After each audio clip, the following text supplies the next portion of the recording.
ஒரு கட்டத்துக்கு மேல உங்க கட்சி வளர்றதை நீங்களே விரும்பலன்னு எடுத்துக்கலாம். திரும்ப திரும்ப கூட்டணி இல்லாமல் தேர்தல்களை சந்திப்பது என்பது தற்கொலைக்கு சமம். ஒரே பெட்டியில 2 டிசைன்ஸ் உதயம் pixel double style dhotis with matching shirt. ஊட்டச்சத்துக்கள் நிறைந்த பிசுபிசுப்பில்லாத சன்லேண்ட் ரிஃபைன் சன்ஃப்ளவர் ஆயில். திரும்ப திரும்ப கூட்டணி இல்லாமல் தேர்தல்களை சந்திப்பது என்பது தற்கொலைக்கு சமம். கூட்டணிக்கு போகிறது தான் தற்கொலைக்கு சமம்னு. இங்கே கூட்டணி யாரோட வைக்கலாம்? 2 கட்சி தான் இருக்குது, ஒன்று திமுக அதிமுக. இப்போ திரும்ப திரும்ப தேர்தலில் நின்று தோற்று போவதற்காகவே நாம் தமிழர் கட்சி தேர்தலில் போட்டியிடுகிறது என்றால் உங்களை நம்பி வந்தவர்களே களைப்படைஞ்சிட மாட்டாங்களா?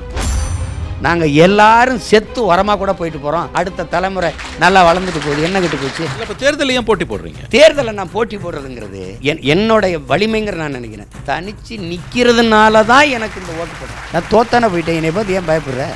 எம்எல்ஏ இல்லை, ஒரு எம்பி இல்லை, ஒரு வார்டு கவுன்சிலரோடு கிடையாது. இதையே உங்ககிட்ட ஒரு 10 எம்எல்ஏ 2 எம்பி இருந்து பேசினீங்கன்னா உங்களுடைய இப்போ நான் உங்ககிட்ட கேட்குறேன், உரிமையோட கேட்குறேன். இப்போ திமுகவோட கூட்டணியில் இருக்கிற எங்கள் அண்ணன் திருமாவளவன், அண்ணன் வைகோ ஏதாவது ஒரு பிரச்சனைக்கு பேச முடியுதுன்னு நீங்கள் நினைக்கிறீங்களா? இல்லை, நெருக்கடி இருக்குது அவங்களுக்கு.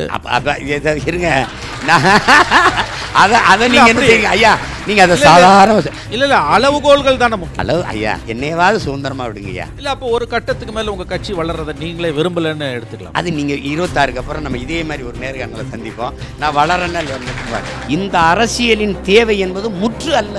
என் மீனவனை கைது செஞ்சா என்னை தான் தேடுவான். நீங்க நிலத்துக்கு சிப்காடுக்கு தொழிற்சாலைக்கு 2000 ஏக்கரை எடுக்கிறேன்னா கூப்பிடுறா சீமானன்னு சொல்லுவான். நீங்க டங்ஸ்டன் தொழிற்சாலைக்கு சுரங்கத்துக்கு நிலம் எடுக்குன்னா சீமான கூப்பிடுன்னு சொல்லுவான். நான் ஒருத்தன் தான் இருக்கேன், கோயிலுக்கு நேர்ந்து விட்ட மாடு மாதிரி.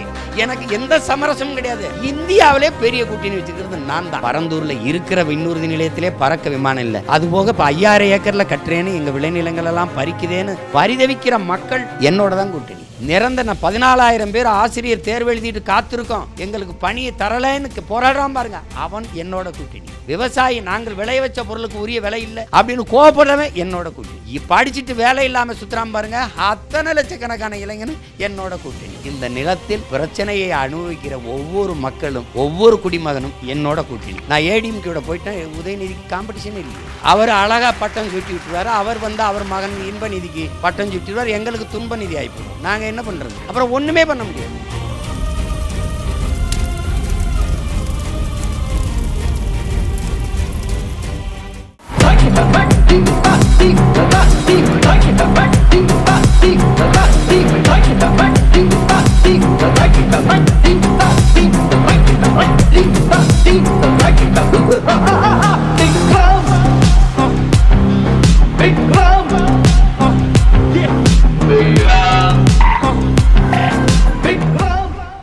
சார் வணக்கம். வணக்கம் ஐயா. வணக்கம்.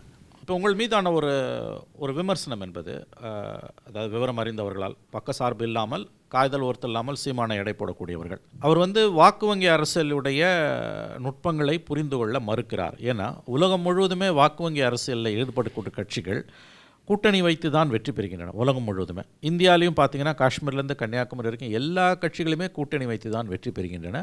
அது இடப்பங்கீடு தான். அப்படி இருக்கும்பொழுது இன்றைக்கு 8% வாக்குகளை சாதித்து அச்சீவ் பண்ணி இன்றைக்கு நாடு தழுவிய அளவில் பார்க்கக்கூடிய ஒரு கட்சியாக இருக்கக்கூடியவர்கள் திரும்ப திரும்ப கூட்டணி இல்லாமல் தேர்தல்களை சந்திப்பது என்பது தற்கொலைக்கு சமம். குறிப்பாக 26 தேர்தலை சீமான் அவர்கள் தனியாக சந்தித்தால் கண்டிப்பாக அது தோல்வியில் தான் முடியும். 10 அல்லது 12% அவர் எட்டலாம். ஆனால் அதன் பிறகு அவருக்கு சரிவு ஆரம்பிக்கும். ஆகவே மற்ற விஷயங்களில் தெளிவாக பேசக்கூடிய சீமான் அவர்கள் ஏன் கூட்டணி விஷயத்தில் ஒரு வரட்டுத்தனமான ஒரு பிடிவாதத்தில் இருக்கிறார் என்ற ஒரு கருத்து இருக்கிறது. ஏன்னா அடிப்படையில் மாறுபட்ட கருத்துக்களை கொண்டவர்கள் கூட தேர்தல் கூட்டணி என்ற ஒன்றை வைத்துக் கொள்கிறார்கள். ஏன்னா நாடாளுமன்ற ஜனநாயகத்துக்கு உள்ளே போக வேண்டும் என்ற எண்ணத்தில் வாக்கு வங்கி அரசியலில் இருக்கக்கூடியவர்கள். எந்த விளையாட்டுமே அதனுடைய விதிப்படித்தான் ஆட வேண்டும். ஆனால் இந்த விஷயத்தில் ஏன் சீமான் அவர்கள் இதை புரிந்து கொள்ள மறுக்கிறார் என்ற ஒரு பார்வை இருக்கிறது. இதற்கு உங்களுடைய பதில் என்ன? அதுதாங்கய்யா, இது பலமுறை நான் விளக்கிட்டேன். நான் ஐயா முன்னாடி ஒரு தடவை சொல்லணும்னு நினைக்கிறேன். நான் உங்களுக்கு என்னென்னா, தனித்து நிற்கிறது தற்கொலைக்கு சமம் அப்படிங்கிறீங்க. நான் என்னுடைய கருத்துப்படி கூட்டணிக்கு போகிறது தான் தற்கொலைக்கு சமம்னு. எனக்கு படிப்பறிவை விட பட்டறிவு மேலானதுங்கிற ஏற்புடையவன் நான். அந்த அடிப்படையில் என் முன்னவர்கள் செய்த தவறுகளிலிருந்து இந்த பாடம் கற்றுக்கொண்டவங்கிறதுல இந்த இடத்துல உறுதியாக இருக்கிறேன். நான் முதல்ல உங்களுக்கு தொடக்கத்தில் விளக்குனேன், இங்கே கூட்டணி யாரோட வைக்கலாம்? 2 கட்சி தான் இருக்குது, ஒன்று திமுக அதிமுக. நான் மாற்றுன்னு சொல்லி வந்தேன், என் முன்னவர்களும் வந்தாங்க. எந்த கட்சி ஆட்சியிலிருந்து அரசியலிருந்து மாற்று? அப்படின்னு ஒரு இருக்குது. இந்த கட்சி இந்த கட்சிகளின் அரசியல் கோட்பாடு ஆட்சி முறையில் இருந்தால் மாற்று. திருப்பி இதே கட்சிகளோடு போய் கூட்டணி வைக்கும்போது அது மாற்று அல்லாது ஏமாற்றாக போயிடுது. இப்போது இந்த கட்சிகளில் ஊழல் லஞ்சத்தை ஒழிக்கணும், எல்லாருக்கும் பொதுவான எல்லாரும் மனநிலையும். எந்த கட்சியோடு சேர்ந்து அதை ஒழிக்கலாம். மதுவை ஒழிக்கணும், எந்த கட்சி ஆட்சியோடு சேர்ந்து அதை ஒழிக்கலாம்.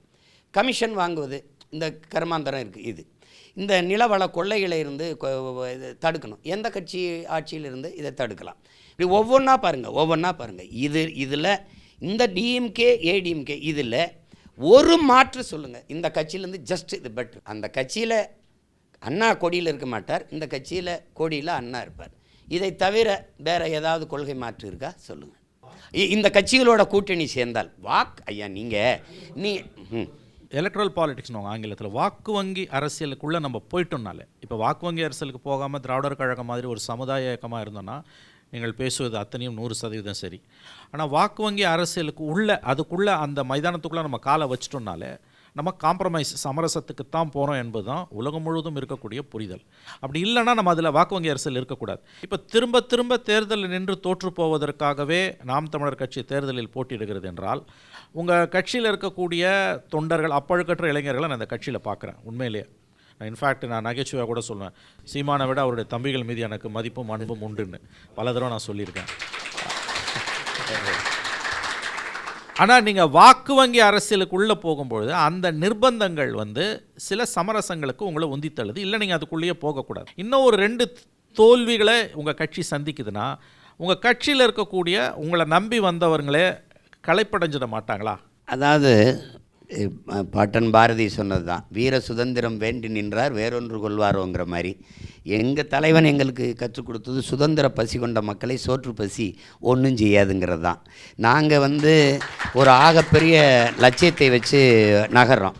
இப்போ நான் ஒரு தலைவனுக்கு தகுதிங்கிறது பெரிய இதுங்கிறது தானே வென்று முடிப்பேங்கிறது இல்லை. ஓகே, இப்போ ஒரு தலைமுறையோட முடியாது.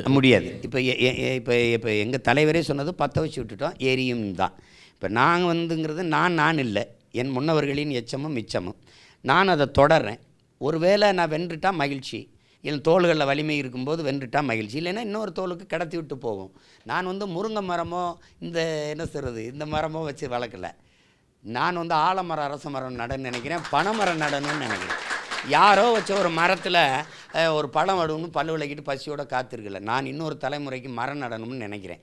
என் முன்னவர்கள் வந்து சமரசம் செஞ்சுக்கிட்டதில் இப்போ ஒரு உதாரணமாக சொல்கிறேன். இப்போ எங்கள் ஐயாவுடைய உயிர் கொள்கை இது சமூக நீதி, மது ஒழிப்பு.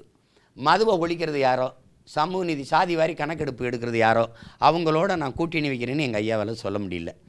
அதனால் என்ன ஆயிடுது, அந்த பிரச்சனை ஒவ்வொரு தேர்தல் முடிஞ்ச வரும் அது இருக்குது. இப்போ இந்த மாதிரி ஒவ்வொன்றுக்குமே நீங்கள் பாருங்கள். இப்போ எங்கள் அண்ணனே திருமாவளவனே மது ஒழிப்பு மாநாடு நடத்தினார்.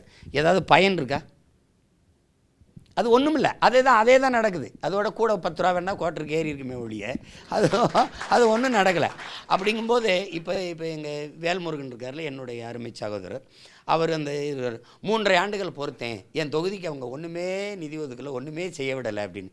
இப்போ நான் போய் அங்கே அந்த வாக்கரசியில் போய் என்ன செய்யறதுன்னு சொல்லுங்கள். இல்லை, இப்போ தேர்தலில் ஏன் போட்டி போடுறீங்க? தேர்தலை நான் போட்டி போடுறதுங்கிறது, இந்த மண்ணில் பணம் கொடுக்காம வாக்கை பெற முடியும். நீங்கள் எளிய பிள்ளைகள் நம்மளாலும் தேர்தல் அரசியலில் நின்று வர முடியும். இப்போ நான் இந்த தேர்தல் இதுவரை வெல்லலை, 26 நான் வெல்றேன்னு இல்லையான்னு பாருங்கள். இல்லைன்னா நான் வெல்லுவேன்னு சொல்லுவேன், நான் வெல்ல முடியும்னு சொல்லுவேன். ஏன்னா என்னுடைய வலிமைங்கிற நான் நினைக்கிறேன், தனித்து நிற்கிறதுனால தான் எனக்கு இந்த ஓட்டு போடுறான். என் மக்களுக்கு ஒரு மாற்றுன்னு வருவான், இந்த எல்லா பயிலும் வருவான், பேசுவான், அப்புறம் நோட்டுக்கும் சீட்டுக்கும் அவனோட போய் நின்றுவான். இவங்களேவே நம்ப முடியும்னு. என்னை அவன் நம்புறதை இவன் சமரசம் செய்ய மாட்டான். நீங்கள் இப்படி பாருங்க, என்னை ரைடு விடுவீங்க. தேர்தலுக்கு 10 நாளைக்கு முன்னாடி நான் 6 தேர்தலை சந்திச்சிருக்கேன். என்னை டப்புன்னு அந்த சின்னத்தை எடுத்துகிட்டு போயிட்டீங்க. கடைசி நிமிஷத்தில் எனக்கு மைக்குன்னு ஒன்று கொடுத்தீங்க. இது பெட்டியில் போய் பார்த்தா சீப்பு மாதிரி இருக்குது. அதுக்குள்ளே இந்தியாவை யார் ஆளுங்கிறது தான், ஐயா மோடியா அருமை சகோதரர் ராகுலாங்கிறது தான் போட்டி. அதில் என் மக்கள் ஒரு புது சின்னத்தை எந்த வேட்பாளரும் பின்புலம் இல்லாத எளிய பிள்ளைகள் தான் அதில் தேடி இவ்வளவு வாக்கை கொடுத்து ஒரு அங்கீகாரத்தை கொடுக்குற மக்கள் தமிழ்நாட்டை யாரை ஆள்றது அப்படின்னு வரும்போது நாங்கள் தான் நாங்கள் ஆட்சிக்கு வந்தால் நாங்கள் வந்து இதை சரி செய்வோம், நாங்கள் வந்து இதை சரி செய்வோம், இப்படி செய்வோம், நாங்கள் வந்து சாலை இப்படி போடுவோம், இந்த மழை நீரை வழிஞ்சோடு இப்படி கொண்டு போவோம், கழிவு நீரை இப்படி கொண்டு போவோம், எல்லாருக்கும் வேலையை இப்படி தருவோம், இப்படி பண்ணுவோம் அப்படின்னு சொல்கிறதுக்கு எந்த கட்சி? இப்போ அதிமுக நாங்கள் வந்தால் அப்படி சொல்லுமா? திமுக நாங்கள் வந்தால், அதாவது வந்தபோது என்ன பண்ணீங்க? எதையுமே சொல்கிறதுக்கு உங்ககிட்ட இல்லை. அதனால் நீங்கள் இவரை குறை சொல்லுவீங்க. நீங்கள் ஏன் அண்ணா பல்கலைக்கழகத்தில் நடந்ததுக்குன்னா நீங்கள் பொள்ளாச்சியில் நடந்ததுக்கு நீங்கள் நடவடிக்கை எடுத்தீங்களா உடனே அங்கே போகிறீங்க.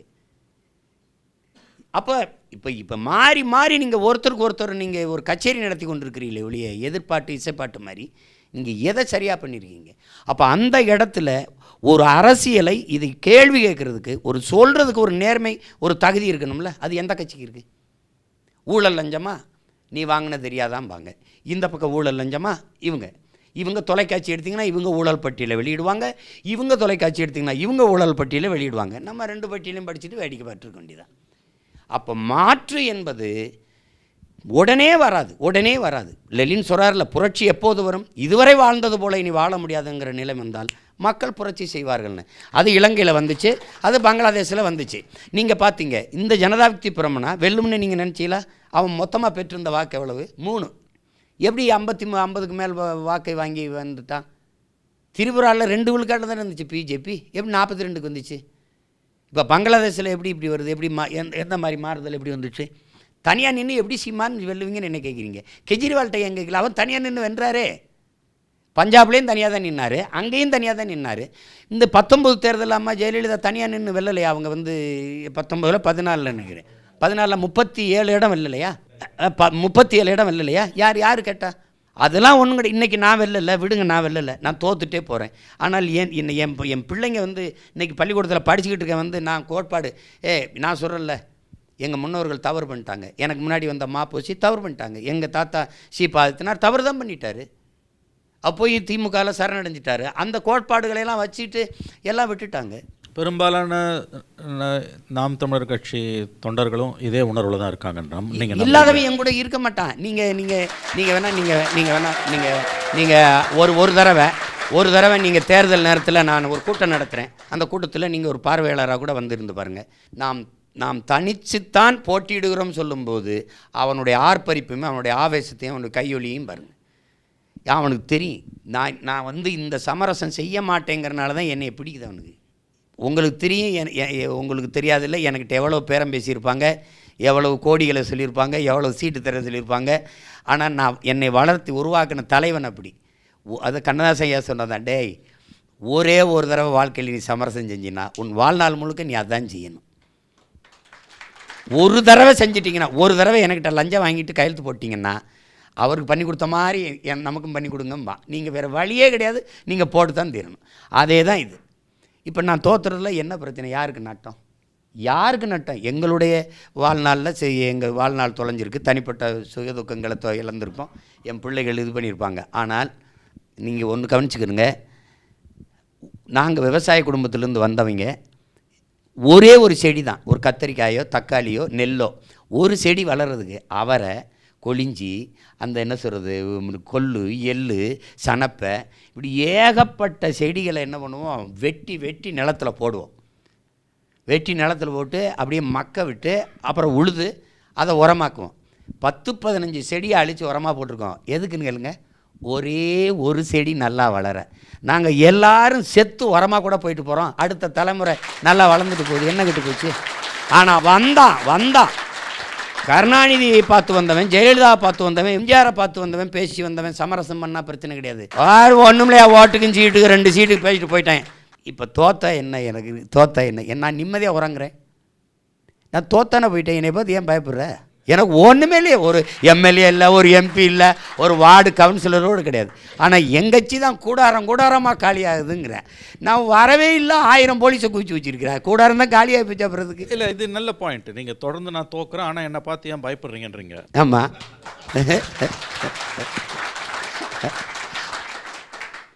ஆனால் இதுதான மேக்ஸிமம் growth. இதுக்கு மேலே நீங்கள் வளர முடியாது. நான் யார் சொன்னது? என்னை வந்து இந்த பாராளுமன்ற தேர்தலில் 4 வருவாரா, அதிகபட்சம் 2, ரொம்ப போனார்னா 4ன்னாங்க. ஏன் நீங்கள் தேர்தலுக்கு முன்னாடி நாளைக்கு வாக்குப்பதிவு, இன்றைக்கி ஒரு தொலைக்காட்சி 5ன்னுச்சு, தேர்தலுக்கு முன்னாடி எக்ஸிட் போலும்பாங்கள்ல, அதில் 4 இருந்துச்சு. நான் 8.22 8 வந்துட்டேன். நீங்கள் 6 மணி நேரமாக என்னுடைய வாக்கை எண்ணவே இல்லை. எண்ணிருந்தால் நான் இன்னும் கூட வந்திருக்கலாம். நீங்கள் என்னுடைய விவசாயியவே கொடுத்துருந்தா நான் 10 விழுக்காடு கூட தொட்டிருக்கலாம். எனக்கிட்ட கொஞ்சம் பணம் யாராவது கொடுத்துருந்தீங்கன்னா, நான் 1 லட்சம் துண்டறிக்கையை 4 லட்சமாக கொடுத்துருந்தேன்னா இன்னும் ஒரு 10,000 வாக்கு ஒவ்வொரு தொகுதிக்கும் கூட விழுந்திருக்கலாம். எனக்கு நீங்கள் இல்லை சார், இப்போ நான் இன்னும் தெளிவாக உங்களை கேட்குறேன். ஏன்னா இப்போ நீங்கள் பேசக்கூடிய இந்த எல்லா விஷயங்களும் நீங்கள் சொல்கிற கருத்தில் உறுதியாக நம்பிக்கையாக பேசுகிறீங்க. அதை பற்றின விமர்சனங்கள் 1000 இருக்கட்டும். இதையே உங்ககிட்ட ஒரு 10 எம்எல்ஏ 2 எம்பி இருந்து பேசுனீங்கன்னா உங்களுடைய சாதிக்கக்கூடிய வாய்ப்புகள் என்பது என்ன அதிகமாக இருக்கும்னு நீங்கள் நம்பலையா? எதை வாக்கு வங்கி அரசியல் இருக்கீங்க, இல்லை எதை பேசுவேன்னு சொல்லுங்கள். யாரோட தயவில் நான் வென்று போய் எதை பேசுவேன்? இல்லை நீங்கள் அதுதானே காம்ப்ரமைஸ். அப்போ நீங்கள் தேர்தல் அரசியலில் வாக்கு வங்கி அரசியல் இருக்கக்கூடியவங்க எல்லாரும். இப்போ நான் உங்ககிட்ட கேட்குறேன், உங்ககிட்ட ஐயாட்ட நான் ஒரு ஒரு ஒரு ஒரு ஒரு உரிமையோடு கேட்குறேன். இப்போது திமுகவோட கூட்டணியில் இருக்கிற எங்கள் அண்ணங்க, எங்கள் ஐயாக்க, குறிப்பாக இடதுசாரிகள், எங்கள் அண்ணன் திருமாவளவன், அண்ணன் வைகோ போன்ற இந்த இஸ்லாமிய அமைப்புகள் ஏதாவது ஒரு பிரச்சனைக்கு பேச முடியுதுன்னு நீங்கள் நினைக்கிறீங்களா? இல்லை, நெருக்கடி இருக்குது அவங்களுக்கு. இருங்க, இல்லை அதை நீங்கள் ஐயா நீங்கள் அதை சாதாரண நெருக்கடி இருக்குதுண்ணா. நெருக்கடி அளவுகோல்கள் தானே முக்கியம். இல்லை, அளவுகோல்கள் தானே முக்கியம் உங்களுக்கு. ஐயா என்னையாவது சுதந்திரமாக விடுங்க ஐயா. நான் 24 இங்கே பாருங்க, 24 நான் முதல்ல போட்டியிடும்போது சீமா ஓட்ட பிரிப்பான், பிஜேபி வந்துடும் நீங்கள் இருங்க வந்துடும் நீங்கள். இப்போ என்ன தெரியுமா சொல்கிறாங்க? 24 நான் தனியாக நிற்கும்போது ஐயோ பிஜேபி வந்துடும். இப்போ நான் தனியாக நிற்பேன்னு சொல்லுங்கள், ஐயோ டிஎம்கே வந்துடும். ஐயோ நான் போட்டிடுறது நான் வர்றதுக்கு தாயா, நீ என்னையா அவன் வந்துடுவான் இவன் வந்துடுவான்னு இதையே பேசி எப்படி சொல்லுங்கள்?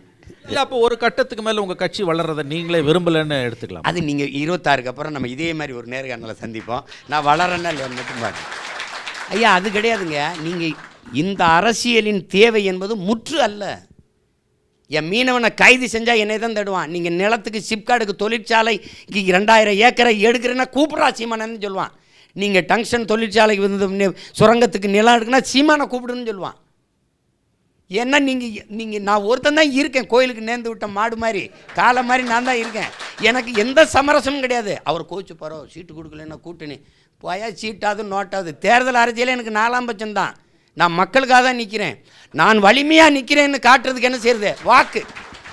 நான் 36 லட்சம் வாக்கை வாங்கலை அப்படின்னா மதிக்க மாட்டான். இப்போ 36 66 ஆகிட்டானா என்ன பண்ணுறதுன்னு தான் நீ என்னை நினச்சி பதற. அப்போ உனக்கு ஐயோ ஆடியோ வெளியிடுற, செல்ஃபோனை பறிக்கிற, அதை போட்டு பார்க்குற, இதை போட்டு பார்க்குற, இதெல்லாம் அவதூறு காஞ்சிரவனா. நான் தினம் படிப்பேன். நீங்கள் இருக்கிறவர் ஐயா ரஜினிகாந்த் கூட கேட்டாங்க, எப்போ தான் சீமான் படிக்கிறீங்க?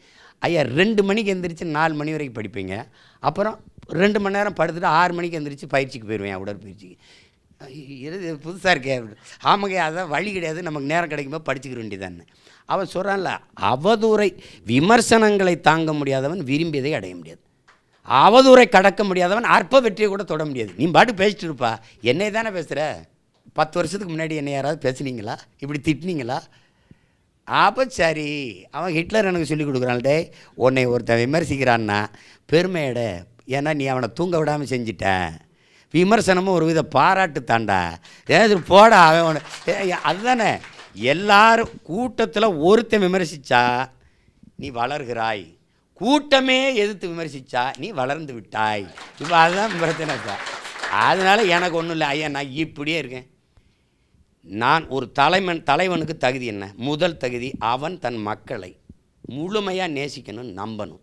அவன் தன் மண்ணை முழுமையாக நேசிக்கணும், அதுதான் முதல் தகுதி. நான் என் மக்களை முழுமையாக நம்புகிறேன், நேசிக்கிறேன். கூட்டணின்னு நான் உங்கள்கிட்ட கேட்குறேன், இந்தியாவிலே பெரிய கூட்டணி வச்சுக்கிறது நான் தான்.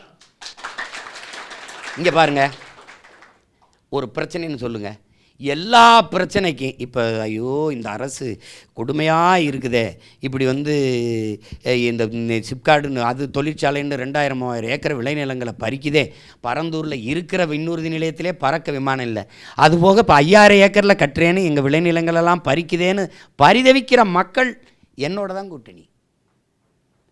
நான் 14,000 பேர் ஆசிரியர் தேர்வு எழுதிட்டு காத்திருக்கோம், எங்களுக்கு பணியை தரலைன்னு போராடுறான் பாருங்க, அவன் என்னோட கூட்டணி.